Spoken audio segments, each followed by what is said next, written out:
Rail world کے معزز دوستوں، میں ہوں ماجد ملک اور آپ تمام دیکھنے اور سننے والوں کو السلام علیکم۔ ناظرین گرامی، سارے عالم کے مسلمان بالعموم اور برصغیر کے مسلمان بالخصوص ترکی سے ایک والہانہ محبت کا تعلق رکھتے ہیں۔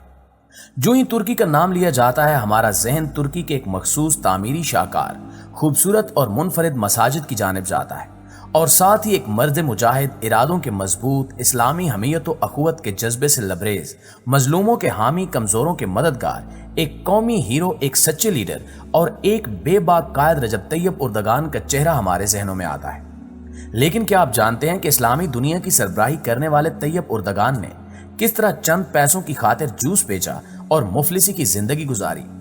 اگر آپ نہیں جانتے تو آج کی ویڈیو میں ہم آپ کو یہ سب بتانے والے ہیں، لہٰذا اس قیمتی اور معلوماتی ویڈیو کو شروع سے لے کر آخر تک ضرور دیکھیے گا۔ ناظرین گرامی، بے شک طیب اردگان ہی وہ شخصیت ہیں جو موجودہ دور میں واحد تن تنہا دنیا کی صلیبی، طاغوتی اور دجالی لشکر کی خون خار آنکھوں میں آنکھیں ڈال کر مقابلہ کر رہے ہیں۔ یہی وہ مرد مومن ہے جو پوری دنیا میں مظلوم امت کی ترجمانی کر رہے ہیں، اور انہی کے حقائق اور دباؤ سے جنرل اسمبلی میں مظلوم مسلمانوں کی ترجمانی بھی ہوئی اور اسرائیل کو ایک فتنہ گر اور قابض ریاست ٹھہرایا گیا۔ اسی اصلیت اور حقانیت کی بدولت آج وہ عالم اسلام کے دلوں پر راج کر رہے ہیں۔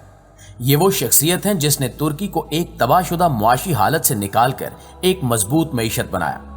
ترکی، جسے کبھی یورپ کا بیمار آدمی کہا جاتا تھا، اب معاشی طور پر کئی یورپی ممالک سے زیادہ مضبوط ہے، جبکہ یورپی ممالک دیوالیہ پن کا شکار ہیں۔ رجب طیب اردگان 26 فروری 1954 کو پیدا ہوئے۔ ان کے والد محترم کا نام جناب احمد اردگان اور آپ کی والدہ محترمہ کا نام آنسا تنزیلہ اردگان تھا۔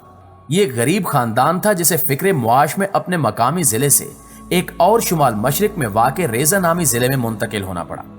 نئے مقام پر والد محترم نے ترکی کے ساحلی محافظ تنظیم میں کپتان کی حیثیت سے ملازمت اختیار کر لی، اور رجب طیب اردگان کا بچپن اور ابتدائی زندگی یہیں پر بسر ہوئی۔ لیکن گرمیوں کی چھٹیوں میں وہ اپنے آبائی علاقے ضرور جاتے تھے۔ رجب طیب اردگان 13 سال کے تھے جب ان کے خاندان نے استنبول میں مستقل رہائش اختیار کر لی۔ عملی زندگی کے دوران بھی رجب طیب اردگان کا قلبی تعلق اپنے آبائی علاقے سے رہا اور وہ کثرت سے یہاں آتے جاتے رہے، یہاں تک کہ 2015 میں آپ نے اپنے آبائی گاؤں کی قریبی پہاڑی چوٹی پر بہت بڑی مسجد تعمیر کی۔ لڑکپن کے زمانے میں نوجوان رجب طیب اردگان کو 2.5 لیرہ کے حساب سے جیب خرچ ملتا تھا، جو $1 امریکی سے بھی کم رقم تھی۔ نوجوان رجب طیب اردگان اس رقم سے پوسٹ کارڈ خریدتے اور ان کو گلیوں میں معمولی منافع پر فروخت کرتے، یا گرمیوں کے دنوں میں چوک پر رکی گاڑیوں والوں کو ٹھنڈے پانی کی بوتلیں فروخت کرتے تھے، یا کبھی کبھی سفید کوٹ پہنے ڈبل روٹی سے بنی کھانے کی چیزیں بیچتے بھی نظر آتے تھے اور اپنا خرچہ نکال لیتے، اور اپنے والدین کے ساتھ خانگی اخراجات میں معاشی اور مالی تعاون بھی کرتے۔ آغاز شباب میں رجب طیب اردگان فٹ بال کے بہت اچھے کھلاڑی تھے اور مقامی سطح پر بہت معروف بھی تھے۔ وہ مقامی سے قومی سطح پر اس کھیل میں آگے جانا چاہتے تھے، لیکن والد محترم نے منع کر دیا اور انہوں نے باپ کے حکم پر سر تسلیم خم کر لیا، جس کے نتیجے میں آج شہرت کی بلندیاں ان کے قدموں پر نچھاور ہیں۔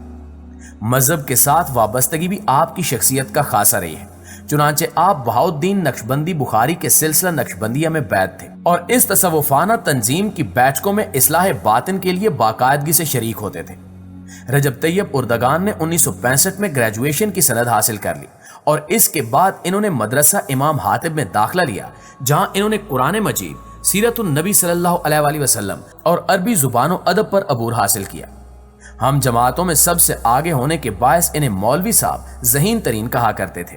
انہوں نے ترکی کے ایک اسلامی مذہبی گروہ میں بھی شمولیت اختیار کی، جس کا مقصد نوجوانوں میں بڑھتی ہوئی مغربی تہذیب کا سدباب تھا۔